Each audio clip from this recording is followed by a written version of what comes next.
As I said, my name is Jordan Patterson, the Special Programs Manager here at IndyGo. And today I'll serve as your meeting host and presenter. I'm also joined by Annette Darrow, who is our Director of Service Planning. Uh, she will answer questions later on during our FAQ session. I want to say that we are positioning ourselves as an agency to carry out our mission with major service adjustments to go into effect Sunday, June 9th. In total, we've got 16 routes that will be impacted, and some of these routes will have minor timing adjustments, and others will see service increases. And this meeting is a space to prepare our riders and address any questions that you all might have pertaining to these changes. You'll hear more about what we hope to achieve with these service adjustments, along with route by route descriptions this evening. Our agenda is very simple. There will be a presentation followed by a Q&A session. Attendees are more than welcome to drop questions in the chat. And during the FAQ session, we will address those questions. Thanks in advance for abiding by our public meeting decorum, which simply put is about respecting and demonstrating basic respect for our teammates and other members on the call, regardless of who they are or the opinions that they hold. And with that being said, we're going to get into it. So starting June 9th, as I said, IndyGo will roll out major service modifications and route adjustments to improve service reliability. Many of these changes represent a big step forward uh, in regards to IndyGo's future service plan, which envisions overall a more frequent and connected network. The network redesign was first shared in 2016 in response to decades-long public outreach and engagement process.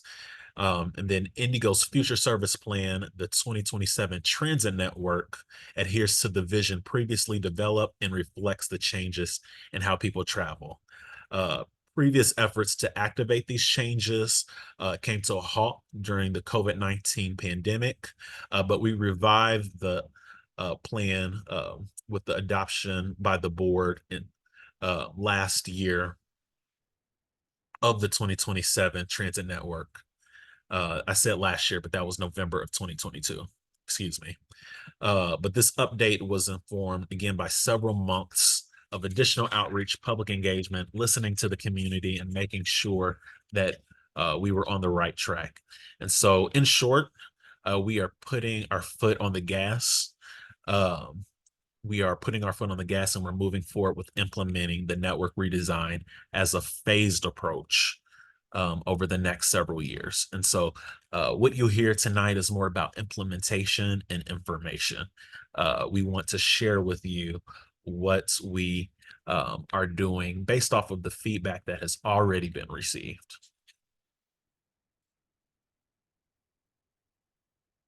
All right.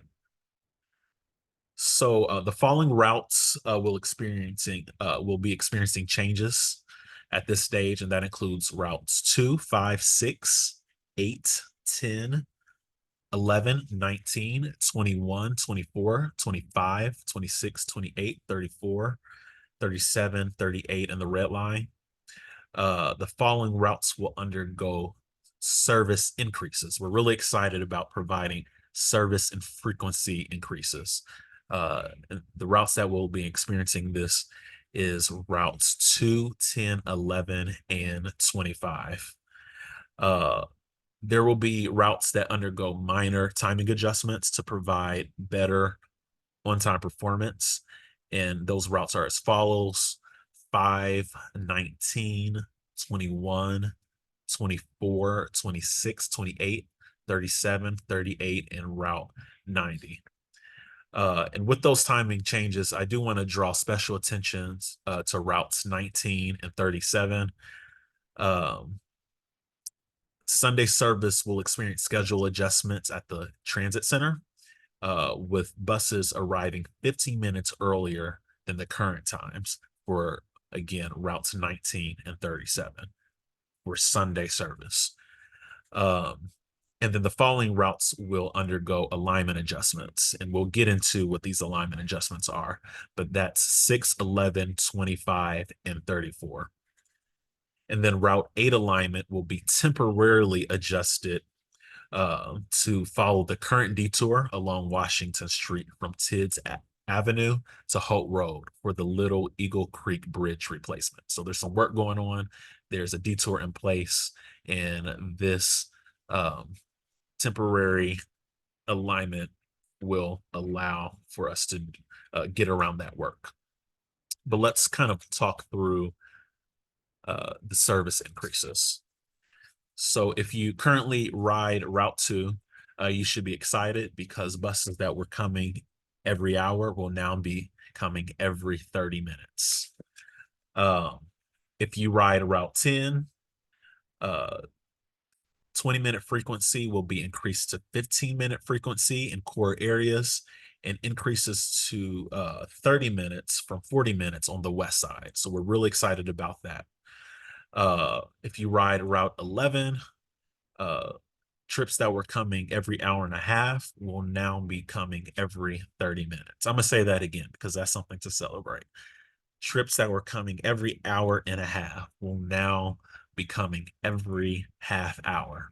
So we are really excited about that. And then lastly, Route 25, trips that were coming every hour will now be coming every 30 minutes. Again, this adheres to the vision of our network redesign, the Marion County Transit Plan that calls for increased frequency across our system and better connectivity. So we are happy and proud to be implementing these improvements that the community said they wanted to see. And again, this is a phased approach. We had several improvements this time last year, and we are building upon the improvements. There will be more improvements to come in the future. All right, I mentioned 4 routes having some directional changes. The first is Route 6.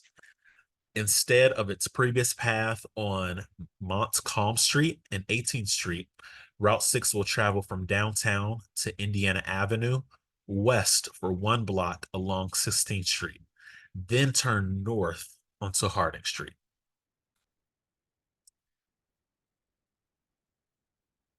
Moving to Route 11. From the Julian Carson Transit Center, Route 11 will travel north on Delaware Street, west of Ohio Street, north on Meridian Street, and east on 16th Street. Excuse me. Then it will continue on East 16th Street and travel through Roosevelt, Commerce, and Nolan Avenues, and then Brookside Parkway South Drive on a continuous path along Brookside Park. Once back on 16th Street, Route 11 ends in a one-way loop on Ritter Avenue, 10th Street, and Arlington Avenue.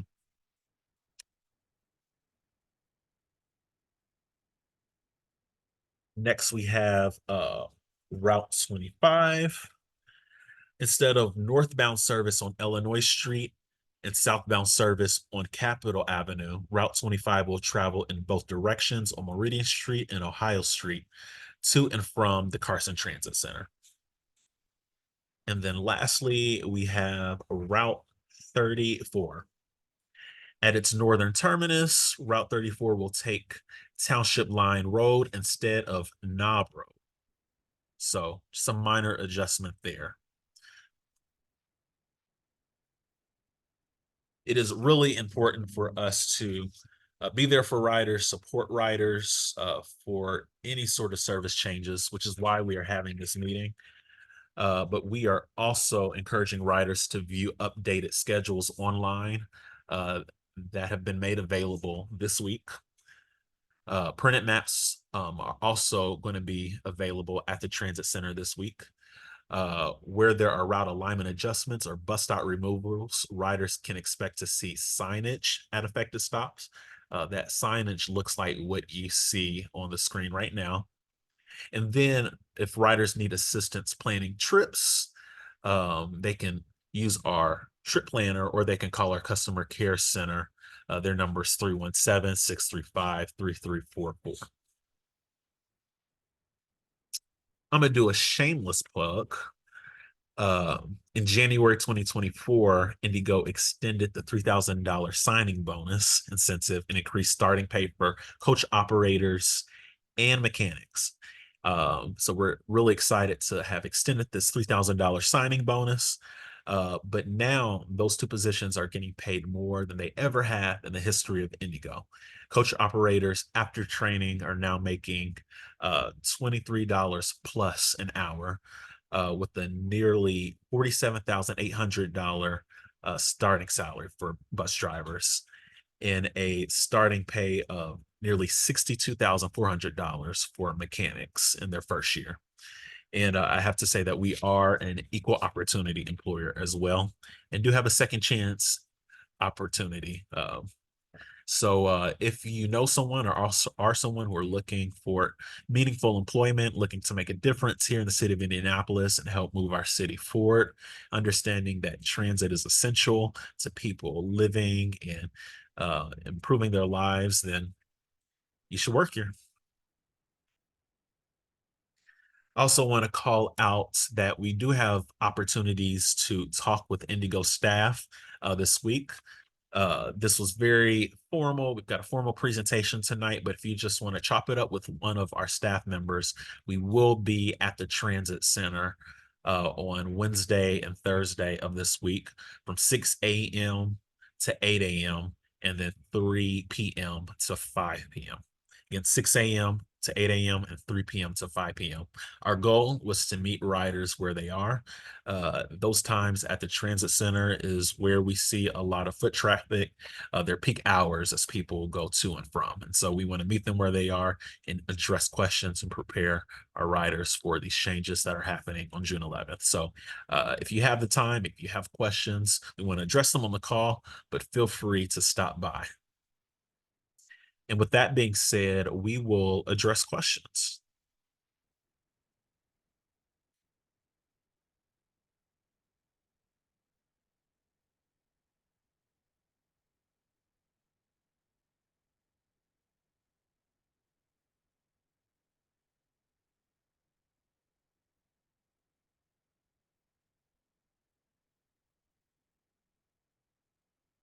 You all have a question, feel free to type it in the chat. I do see one person who called in, which means that they cannot type their question in the chat.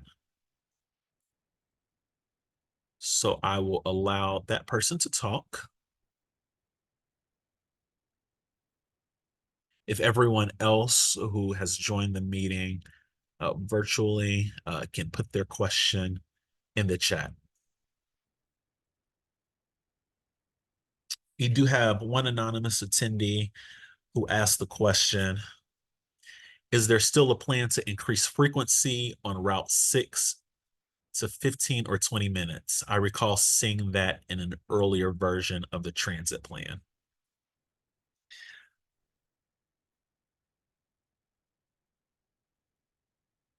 Annette, do you know? I will say that if you're interested in learning more about our future service plan, to visit our website. We lay out the plan for the next several years. It's a 5-year plan um, that, as I said, is a phased approach. And we actually lay it out on our website what routes will see directional changes, which routes will be consolidated, which routes will see frequency increases, and what those increases will be. So that is laid out if you go to our website, and I'll drop that link. And I see Annette. Yeah, so currently it was in previous versions. Right now it is still set at 30 minutes because it's a fiscally constrained plan. So it's not that we won't consider it down the line. It's just that at this juncture, it's still at 30 minutes for the Route 6. Thank you for that. Our caller, I am going to allow you to ask your question. I do want to say that questions should pertain to the route at hand.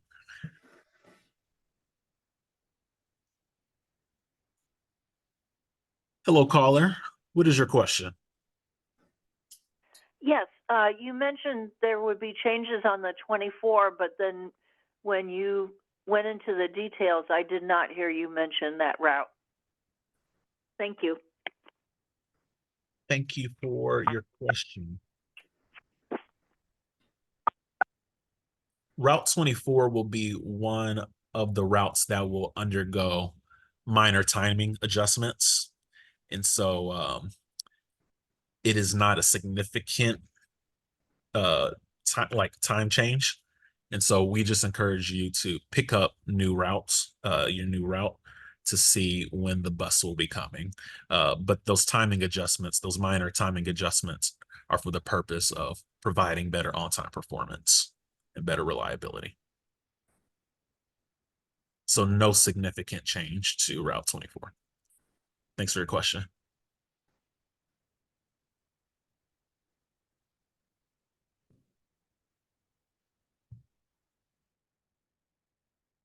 All right, I am not seeing any more questions. I'll give attendees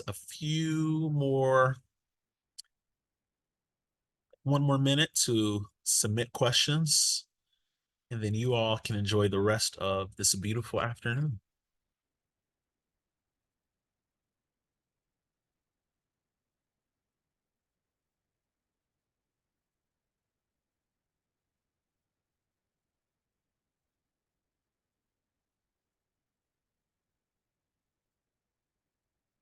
Seeing none,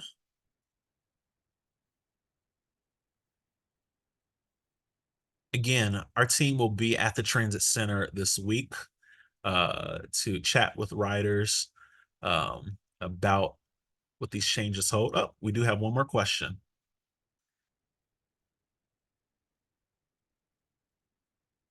Are there any additional service planned for the Indy 500?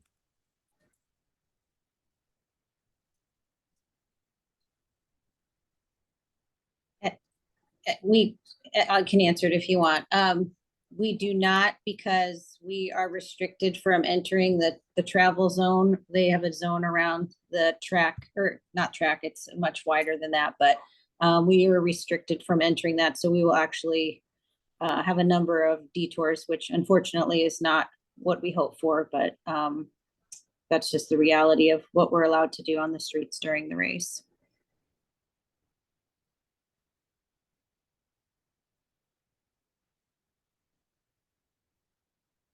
All right, and that was our last submitted question. With that being said, thank you all for joining this evening to learn about the route modifications coming Sunday, June 11th. Remember that you can pick up your maps at the transit center. They're available online. Our team will be available to talk at the transit center on Wednesday and Thursday of this week from 6 to 8 and 3 to 5. Again, that's 6 a.m. to 8 a.m. and 3 to 5 p.m. You all have a great rest of your evening, and see you later.